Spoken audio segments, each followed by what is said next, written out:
Hello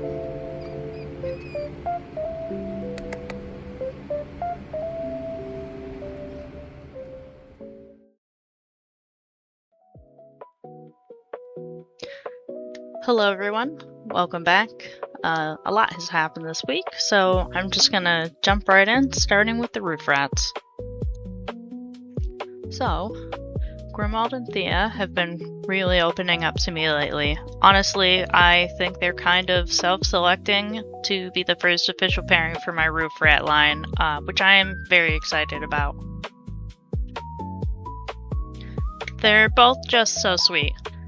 Great communicators, really clear signals, and during out of cage time, they're both starting to choose to sit on my shoulder and groom my ears, which honestly is the best.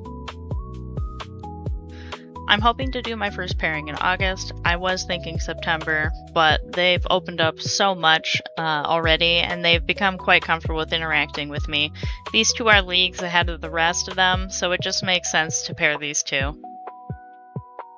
I plan to interact with the babies once they're mostly weaned. I don't want to stress the mom out and risk abandonment. Unlike Norway rats, I'm told that this is a risk. Also, excuse the quail if you hear them.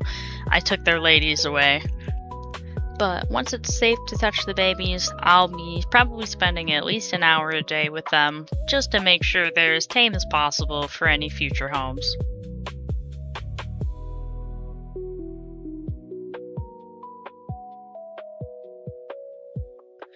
The quail house got a really good deep clean and reorganized this week. I put all of the hens back in with my sparkly male. However, if you can hear in the background, not all of the boys were lucky enough to go back. But the sparkly male went back, and I also am going to be putting my pansy boy back with the females tomorrow as a backup. Just to, make sure, just in case something happens. It would be a shame if I were to lose the only rooster that I had. But yeah, with the male being a sparkly, I'm hoping to get more sparkly in the future. As many sparklies as possible, ideally. They are definitely my favorite, so fingers crossed. Today I also made a fresh batch of food for the birds, and all of the scraps went to the rat boys today, which is a good segue into my boys.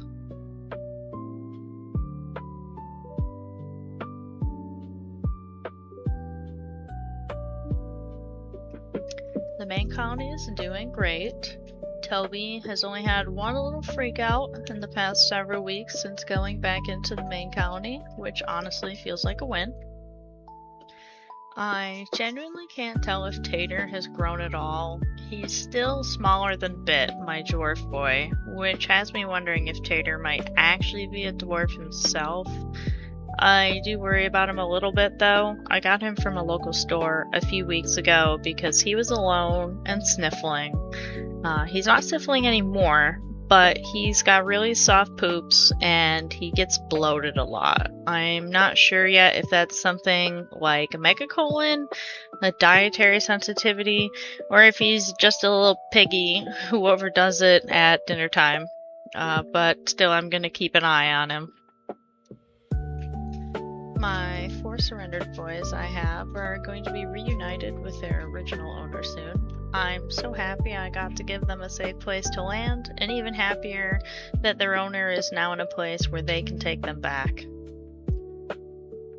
I'm gonna miss them like crazy. They're so sweet, but they deserve to be back with their real mom.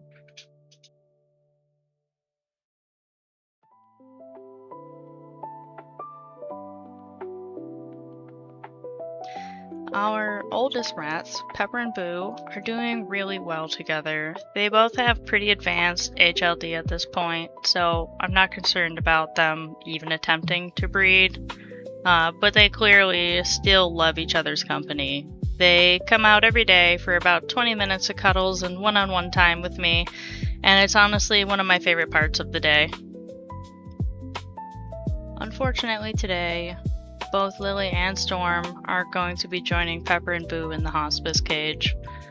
Lily is unfortunately not doing great. I think she may be dealing with congestive heart failure. Her breathing's been harder and faster the last few days. She's refusing food, and she really only wants to be held or groomed by the other girls. My soonest vet appointment wouldn't be until next week, and honestly, I think we're gonna have to say goodbye even before then.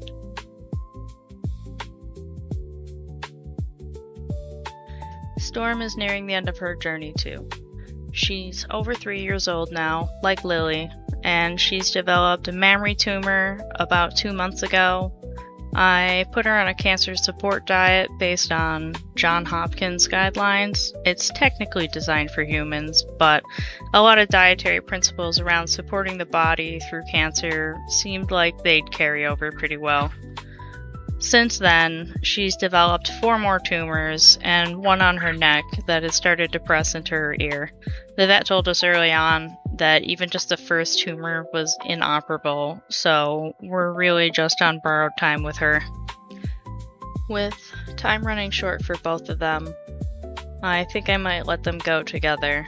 They came into this world together, and it feels right that they should leave it together too.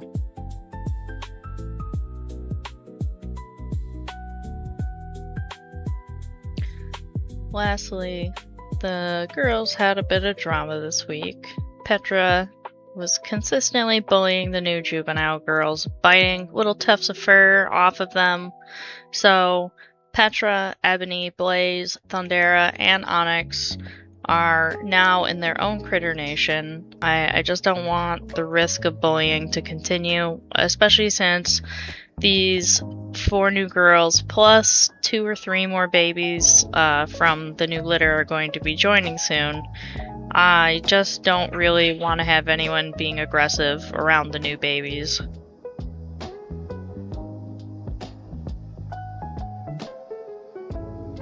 So that's the week. Quite bittersweet with Lily and Storm, but lots of good stuff too, with the roof rats, the quail, and getting the boys back together and the surrendered boys back to their family. But thanks for watching, and I'll see you next week.